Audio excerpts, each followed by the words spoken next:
ಸ್ನೇಹಿತರೆ ನಮಸ್ಕಾರ, ಎಲ್ಲರಿಗೂ ಶುಭೋದಯ. ಇವತ್ತು 4ನೇ ದಿನ ಹಾಗೂ ನಾವು ಬಂದಿದ್ದೇವೆ ಪ್ರಯಾಗರಾಜಕ್ಕೆ. ಅದ್ಭುತವಾದಂತಹ ಜಾಗ ಹಾಗೂ ತ್ರಿವೇಣಿ ಸಂಗಮ. ಏನು ತ್ರಿವೇಣಿ ಸಂಗಮ ಅಂದ್ರೆ ನೀವು ನೋಡ್ತಿರ್ಬೋದು, ನಾವಿವಾಗ ಯಮುನಾ ನದಿಯ ದಡದಲ್ಲಿ ಇದ್ದೇವೆ. ಈ ಯಮುನಾ ನದಿಯಿಂದ ನಾವು ಹೋಗಿ ಅಲ್ಲಿ ನಿಮ್ಗೊಂದು ಟವರ್ ತರ ಕಾಣಿಸ್ತಿರ್ಬೋದು, ಒಂದು ಚಿಕ್ಕದಾಗಿ. ಆ ಜಾಗದಲ್ಲಿ ಸಂಗಮ ಅಂದ್ರೆ ಗಂಗಾ, ಯಮುನಾ, ಸರಸ್ವತಿ ಈ 3 ನದಿಗಳ ಸಂಗಮ. ಗಂಗಾ ಮತ್ತೆ ಯಮುನಾ ನಾವು ಮೇಲ್ಗಡೆ ನೋಡ್ಬೋದು, ಆದ್ರೆ ಸರಸ್ವತಿ ನದಿ ಗುಪ್ತಗಾಮಿನಿಯಾಗಿ ಹರಿತಾಳೆ. ಹಾಗೂ ಆ ಒಂದು ನದಿಯ 3 ನದಿ ಸಂಗಮ ಆಗೋ ಜಾಗದಲ್ಲಿ ಇವಾಗ ಸ್ನಾನ ಮಾಡ್ಲಿಕ್ಕೆ ಹೋಗ್ತಾ ಇದ್ದೇವೆ. ಬಹಳ ಅದ್ಭುತವಾದಂತಹ ಜಾಗ. ತ್ರಿವೇಣಿ ಸಂಗಮದಲ್ಲಿ ಸ್ನಾನ ಆದ್ಮೇಲೆ ಅಲ್ಲೇ ಇರುವಂತಹ ಬಡೆ ಹನುಮಾನ್ ದೇವಸ್ಥಾನಕ್ಕೆ ಸಹ ನಾವು ಭೇಟಿ ನೀಡಿದ್ವಿ.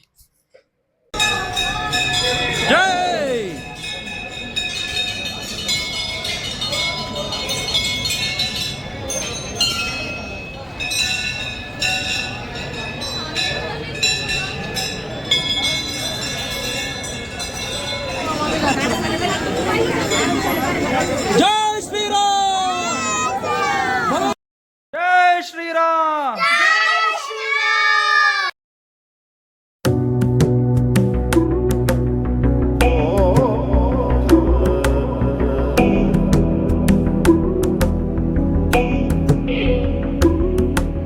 श्रीवत्सा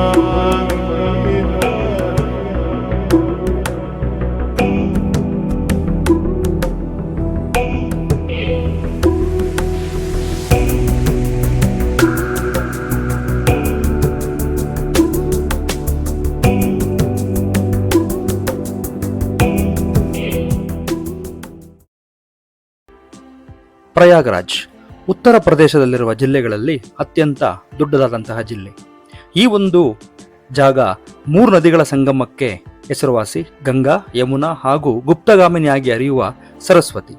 ಈ ಜಾಗಕ್ಕೆ ಪ್ರಯಾಗರಾಜ್ ಅಂತ ಯಾಕೆ ಹೆಸರು ಬಂತು ಅಂತ ಹೇಳಿದ್ರೆ, ಹಿಂದೂ ಪುರಾಣಗಳ ಪ್ರಕಾರ ಬ್ರಹ್ಮ ಈ ಒಂದು ಸೃಷ್ಟಿನ ಕ್ರಿಯೇಷನ್ ಮಾಡಬೇಕಾದ್ರೆ ಮತ್ತೆ ಈ ಒಂದು ಮನುಕುಲನ ಕ್ರಿಯೇಷನ್ ಮಾಡಬೇಕಾದ್ರೆ ಈ ಜಾಗವನ್ನ ಅವರು ಆಯ್ಕೆ ಮಾಡಿಕೊಂಡು ಇಲ್ಲಿ ಒಂದು ಪ್ರಕೃಷ್ಟ ಯಾಗವನ್ನ ಮಾಡ್ತಾರೆ. ಆ ಪ್ರಕೃಷ್ಟ ಯಾಗ ಮಾಡಿರೋದ್ರಿಂದ ಇದಕ್ಕೆ ಪ್ರಯಾಗರಾಜ ಅಂತ ಕರೀತಾರೆ.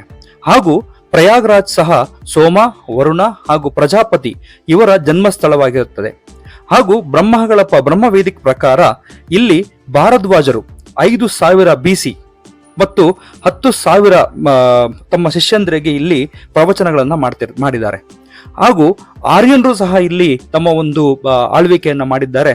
ಮತ್ತು ಪ್ರಯಾಗಕ್ಕೆ ಒಂದು ಸಂಸ್ಕೃತ ಶ್ಲೋಕ ಸಹ ಇದೆ, ಪ್ರಯಾಗಸ್ಯ ಪ್ರವೇಶೇಶು ಪಾಪಂ ನಶ್ವತಿ ತತ್ಕ್ಷಣಂ. ಅಂದರೆ ಪ್ರಯಾಗರಾಜಕ್ಕೆ ಬಂದ ತಕ್ಷಣ ನಮ್ಮ ಎಲ್ಲಾ ಪಾಪಗಳು ಸಹ ಕಳೆದೋಗುತ್ತೆ ಅಂತ.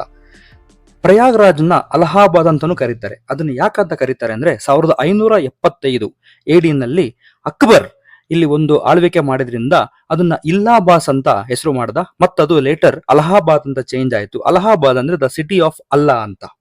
1584ನೇ ಇಸ್ವಿಯಿಂದ ಇದನ್ನ ಅಲಹಾಬಾದ್ ಅಂತ ಕರಿತಾ ಇದ್ರು. ಹಾಗೂ ಯೋಗಿ ಆದಿತ್ಯನಾಥ್ ರವರು CM ಆಗಿದ್ದಾಗ 16 ಅಕ್ಟೋಬರ್ 2018 ಇದನ್ನ ಅಲಹಾಬಾದಿಂದ ಪ್ರಯಾಗರಾಜ್ ಆಗಿ ಮರುನಾಮಕರಣ ಮಾಡಿದ್ರು.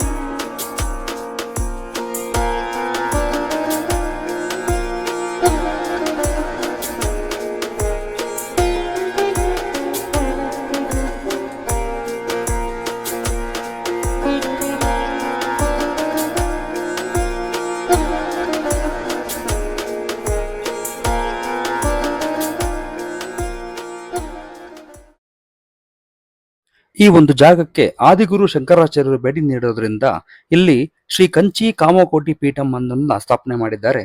ಇದು 3 ಅಂತಸ್ತಿನ ಕಟ್ಟಡ ಆಗಿರೋದ್ರಲ್ಲಿ ಇದರಲ್ಲಿ ಕಂಚಿ ಕಾಮಾಕ್ಷಿ, ಬಾಲಾಜಿ ಹಾಗೂ ಶಿವನ ಮೂರ್ತಿಗಳನ್ನ ಸಹ ನೋಡಬಹುದು.